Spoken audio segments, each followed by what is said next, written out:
Fala galera, tudo bem? Aqui quem tá falando com vocês é o professor Henrique Romero e eu tô aqui hoje para resolver com vocês as questões do seu simulado da VUNESP aí do final de semana passado na parte de Química, fechou? Então vamos começar aí com a questão 16, onde ela fala assim: a lipofilia é um dos fatores fundamentais para o planejamento de um fármaco.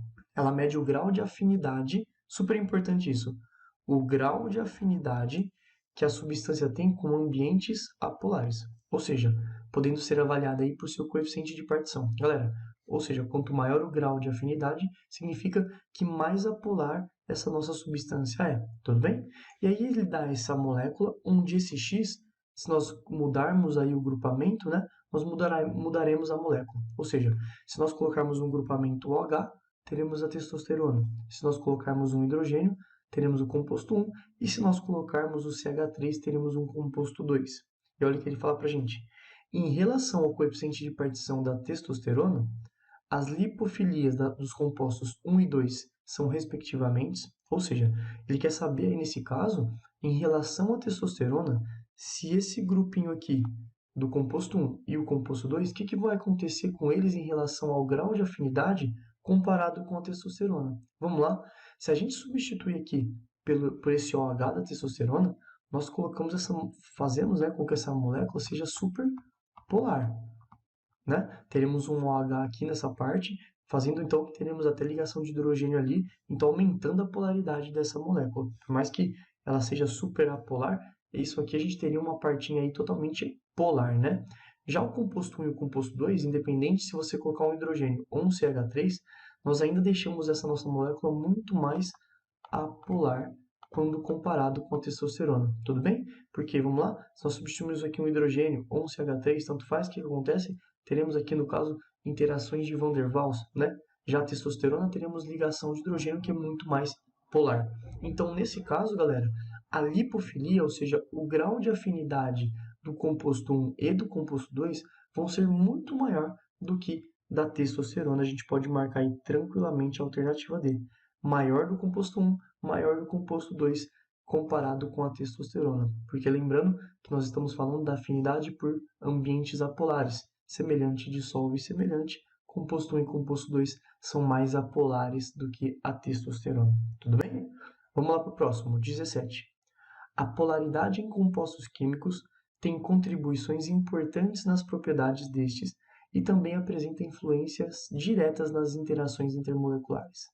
Observe as estruturas dos compostos abaixo, te dá aqui então o metano, água, etanol e propanona, e fala: a temperatura de ebulição é uma propriedade específica da matéria e está intimamente relacionada com a natureza das interações intermoleculares, dentre outros fatores.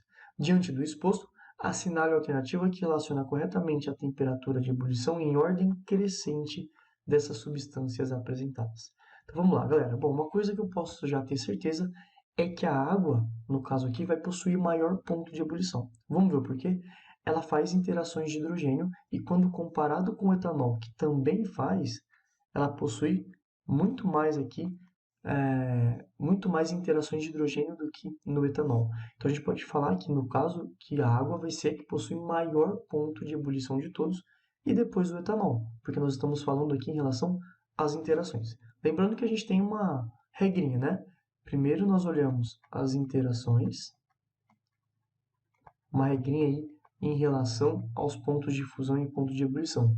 Primeiro a gente olha as interações, depois a gente olha em relação às massas e por fim a gente olha em relação à cadeia, se é mais ramificada ou não. Então primeiro eu estou olhando a interação. A água faz aqui no caso duas interações, três interações, né, porque o hidrogênio também conta de hidrogênio, enquanto aqui nós só temos aqui esse carinha fazendo, né? Portanto, já sabemos que a água terá maior ponto de ebulição de todos e depois o etanol. Agora, entre o metano e a propanona, quem que vai possuir o menor ponto de ebulição? Bom, se você perceber comigo, uma molécula aqui simétrica, né? Ela é totalmente apolar, assim como o metano. Então, a gente empatou em relação às interações, mas olha agora o segundo passo. As massas, né? Ou seja, a massa da propanona é muito maior que a do metano. Então, com isso, a gente pode marcar tranquilamente, galera, a alternativa A. O metano, no caso, é o que possui menor ponto de ebulição. Faz baixíssimas interações, né? Tem interações muito fracas, massa muito baixa também. Depois a propanona, que também faz interações fracas, só que possui uma massa maior. Depois a gente vem para o etanol, que tem aqui uma interação de hidrogênio, e depois a água, que faz 3 interações de hidrogênio. Lembrando que o oxigênio aí também fará uma interação com outra molécula de água. Tudo bem? Então a gente pode marcar aí tranquilamente a alternativa A. Fechou? Próximo, 18. Esse aqui ele fala do bicarbonato de sódio e é usado em 2 tipos diferentes de tintores. Te dá todo esse texto. O que ele quer mesmo é que a gente faça o balanceamento dessa reação. Então eu vou colocar dessa equação química. Então eu vou colocar aqui para a gente ela de um pouquinho maior, para a gente conseguir trabalhar melhor com ela. Então tá aqui.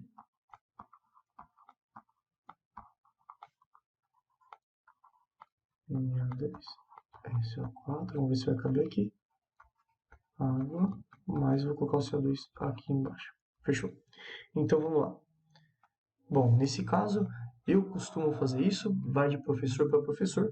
Eu uso sempre a regrinha do macho. Né? Como que é a regrinha do macho que eu gosto de usar? Eu começo primeiro balanceando os metais, depois eu vou para os ametais, depois para o carbono, depois para o hidrogênio e eu deixo os oxigênios aí por último, tudo bem? Só para você entender como assim, vamos lá. Bom, eu tenho metal aqui e metal aqui. Aqui eu tenho 2, então já vou botar umzinho aqui na frente e aqui eu vou botar um 2. Então eu balancei primeiro os metais. Agora vamos lá, os ametais, no caso aqui o enxofre, ó. O enxofre a gente tem um aqui, portanto teremos um aqui também. Balanceio os ametais. Vamos ver o carbono agora. Bom, o carbono eu já botei um coeficiente 2 aqui na frente, né? Vale para ele. Então tenho 2 carbonos, eu tenho que ter, portanto, 2 carbonos também. Totalmente balanceado. Agora vamos ver os hidrogênios, ó. Eu tenho aqui nos nossos reagentes 2 hidrogênios aqui, mais 2 hidrogênios aqui, totalizando, portanto, 4 hidrogênios. Aqui eu só tenho 2, eu multiplico por 2, 4. A gente balanceou o hidrogênio e perceba comigo que o oxigênio se autobalanceou, né? Sem a gente mexer com ele, já está balanceado. Então, com isso, galera, a gente tem os seguintes valores, né? 2, 1, 1, 2, 2. O valor aí que a gente pode marcar, então, tranquilamente a alternativa E, 2, 1, 1, 2, 2. Tudo bem? 19. Ele fala assim pra gente. Os camelos armazenam em suas corcovas gorduras sob a forma da triestearina. Te dá essa fórmula aqui.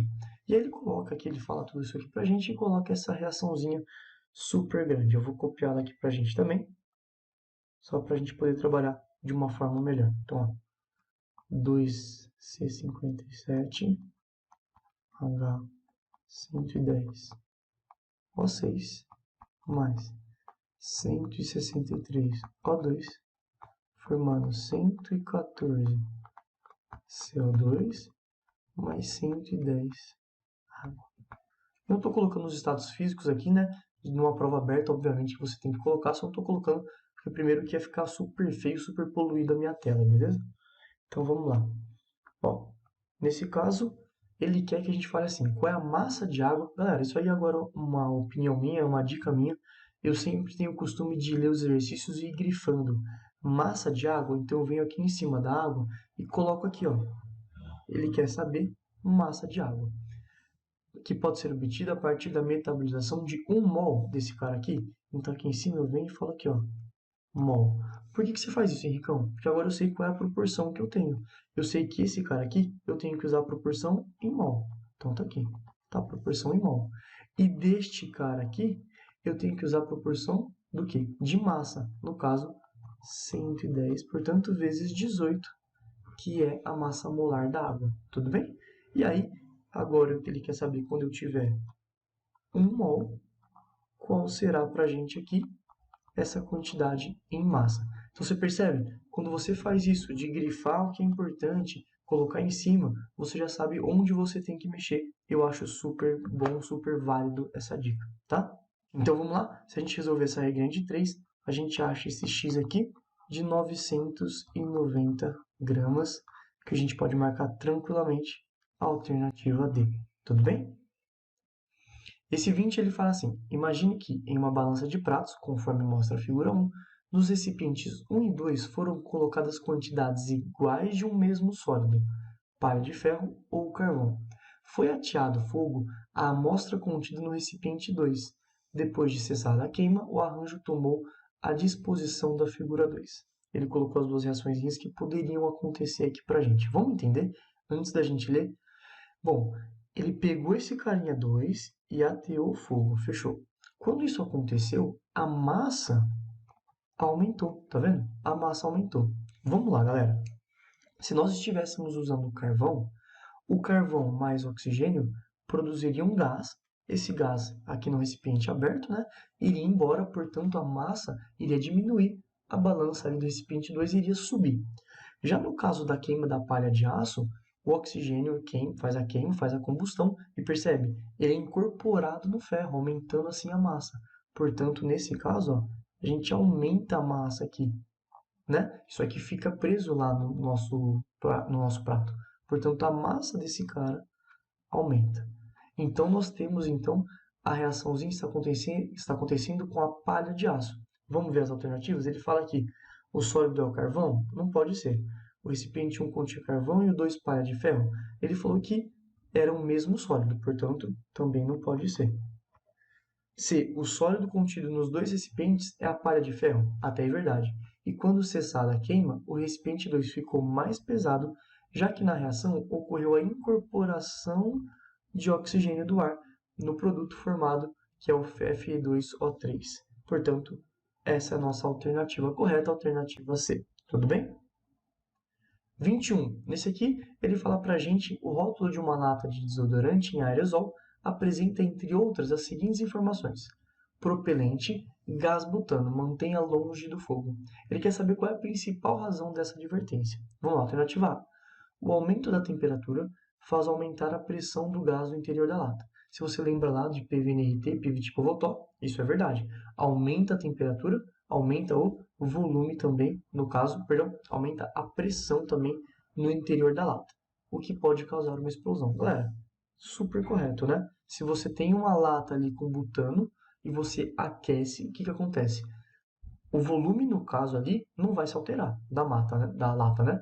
Então, quando a gente começa a aquecer, o que vai rolar?